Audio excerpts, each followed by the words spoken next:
Shalom Aleichem Chevra. This is Rabbi Yitzchok Adlerstein, the Director of Interfaith Affairs for the Simon Wiesenthal Center. Right now I'm on a road trip in Golos from my home in Yerushalayim. Also the founding editor of crosscurrents.com, a popular blog in the Orthodox community.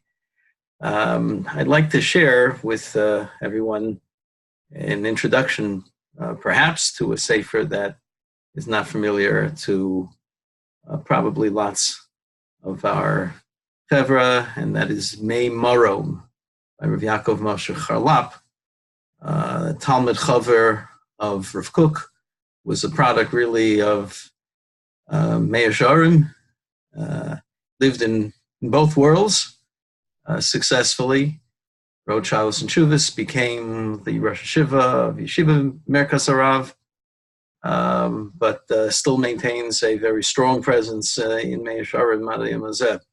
If I have time, I'd like to go from the sublime to the more down to earth with a word from the Dubna Magid.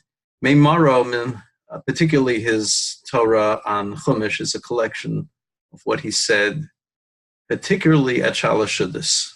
It was the loftiest of his Kabbalah, Shah Rava Darava, and I can't tell you that I understand what he's saying all of the time. Nonetheless, not so different from any other Sfarim where we try to grasp at any of the gems that are available for us, even if we can't understand all of them. The topic is going to be Nadav v'Avihu, but to get there we have to take a little detour back to Nasa v'Nishma. Yaakov Moshe Charlap essentially argues that Nasa v'Nishma was not just a great response by Klal Yisrael showing their loyalty and their trust and their innocent devotion to HaKadosh Baruch Hu.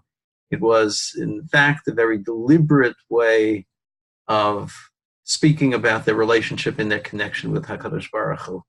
The essence of Nasa v'Nishma, he says, is the Nasa, the idea that we can do without any precursors, that the only thing that we would look at would be the Ratzon Hashem. It implies that we can intuit what HaKadosh Baruch Hu wants and that there is nothing else that is important to us but that Ratzon. There's no interference from within or without. And this is why why Chazal call it the response that the Malachim are mishtamshim bo. Malachim, as denizens of the upper world, no pushback, no interference, no intervening doubts or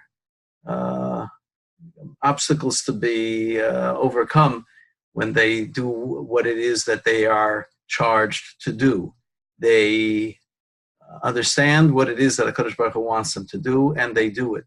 The Nasa of Nasa v'Nishma meant that we will be attuned to that Ratzon Hashem and do it perfectly. The Nishma was necessary only as either HaKadosh Baruch Hu later telling us what it was that he had in mind, and we'd be willing to listen to that too, or a concession that at times we would not be able to operate at the level of Nasa, and at that point we would guarantee that we would at least respond with the Nishma. We would listen carefully to what HaKadosh Baruch Hu said, and then we would respond.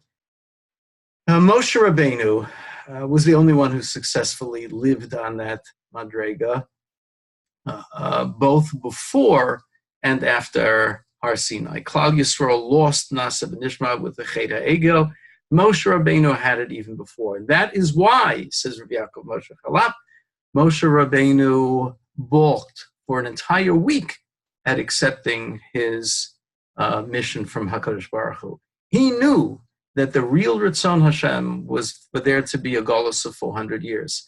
As many of the Sfarim write, had that occurred, we would not be in the long Golus that we're in today. The final Geula would have occurred very quickly, but we paid a price for the Vechisha Ves HaKetz, which was a pragmatic concession by HaKadosh Baruch Hu for the fact that there would not be a Klal Yisrael left with which he could carry out the promise that he had made to the others.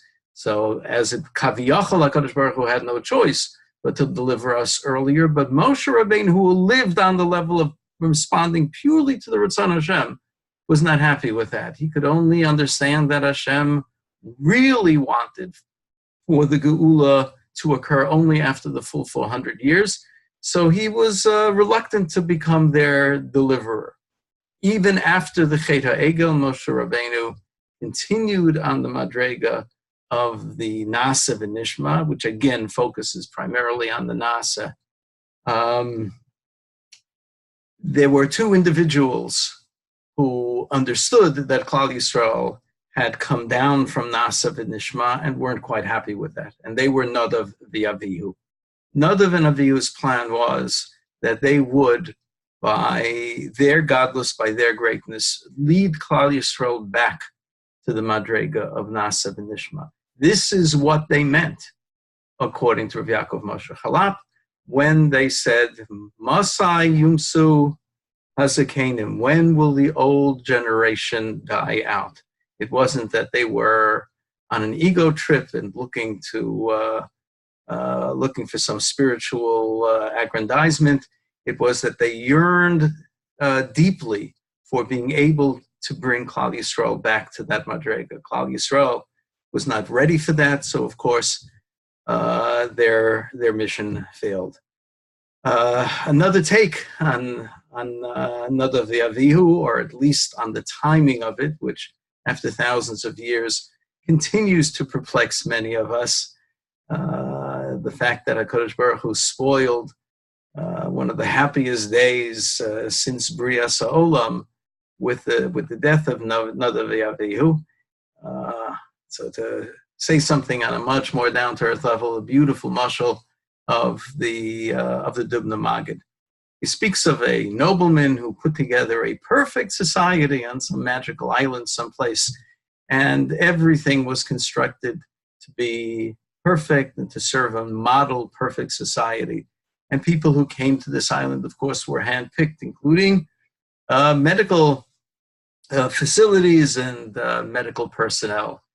The chief doctor of this island announced that he was going to take one particular person who fell ill right at the beginning of the experiment and forego the hospital and take him into his very own house and treat him there. Now, people were a little surprised. The person did not seem to be all that sick, and the person entered the house and a few days later died. People questioned the doctor, and they said, he didn't look too sick to us. And if you knew that he really was that sick, why would you risk your reputation by announcing publicly that you were going to treat him yourself in your own home? So he said, this is a magic island. There's many beautiful things here for people, but that doesn't mean that people should take it for granted and not take care of themselves the way they should. I knew that if people thought that there were perfect medical facilities here, people would not get exercise, they would not eat properly, they would get involved in all kinds of unhealthy personal habits. I knew that this person was sick and in fact was not going to make it. But I made a public display of taking him in so that everybody who lived in this island in the future would understand that it was no guarantee of immortality or even longevity. They still had to take care of themselves. Says the Dubna Maggid, this was such an important lesson for Klal Yisrael to learn at the time of the Chanukas HaMishkan. The Mishkan was an incredibly beautiful and valuable gift for Klal Yisrael. And many people thought, as they did for hundreds of years, as long as it existed, that they could do no wrong and they would be guaranteed a permanent, deep relationship with HaKadosh Baruch Hu. And HaKadosh Baruch Hu wanted them to know the Mishkan is great. The Mishkan is a wonderful, wonderful spiritual gift, but it doesn't mean that you can get away with everything and take it for granted. So it was necessary for HaKadosh Baruch Hu to show from the beginning that the Mishkan and the closeness with HaKadosh Baruch Hu could be abused if they did not continue to listen carefully to the Devar Hashem. Shabbat Shalom and good Shabbos, everyone.